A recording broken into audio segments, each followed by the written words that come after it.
बच्चों, आज हम क्लास 10th के chapter metals and non metals के बारे में पढ़ेंगे। जैसा कि हम 9th क्लास में भी पढ़ के आए हैं कि मेटल्स क्या होते हैं, नॉन मेटल्स क्या होते हैं, मेटेलॉइड क्या होते हैं।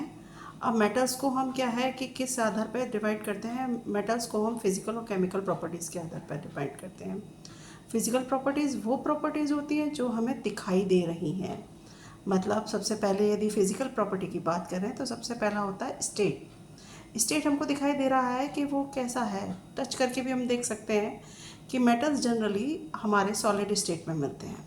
ठीक है, इसमें भी कुछ एक्सेप्शंस होते हैं। एक्सेप्शंस वो होते हैं जो कि अपनी प्रॉपर्टी से इतर प्रॉपर्टी दिखाते हैं, जैसे कि मरकरी।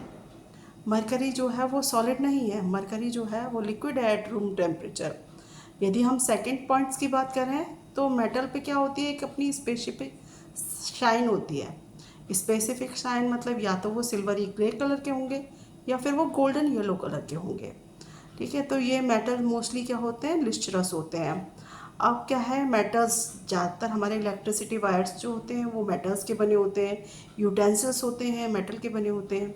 इस मेटल्स जो होते हैं वो क्या होते हैं, हमारे good conductor of heat and electricity होते हैं।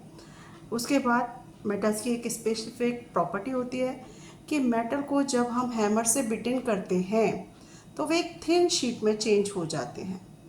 ठीक है, तो गोल्ड जो है वो गोल्ड एंड सिल्वर वो मोस्ट मैलेबल मेटल्स हैं।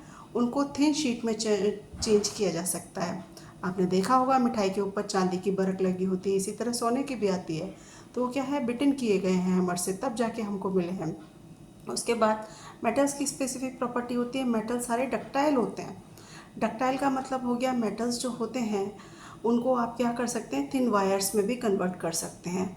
और आपको जान के यकीन नहीं होगा कि 1 ग्राम गोल्ड से हम 2 किलोमीटर लेंथ का वायर क्रिएट कर सकते हैं।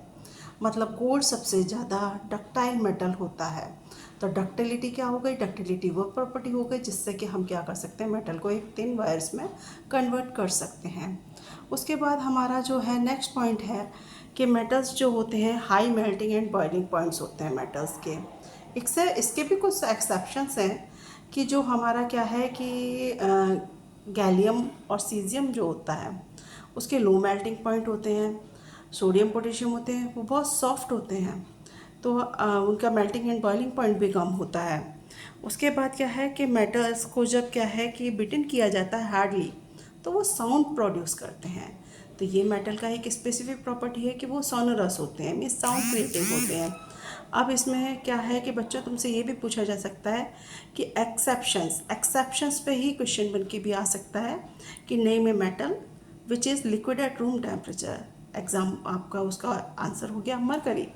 ठीक है, उसके बाद हमारे क्या है, सोडियम पोटेशियम अभी आपको बताया कि वो इतने सॉफ्ट होते हैं, वो सॉलिड नहीं होते हैं, वो क्या होते हैं, सॉफ्ट होते हैं with cut with a knife. उसके बाद आपका क्या है कि सोडियम पोटेशियम है जिनका low melting and boiling point होता है।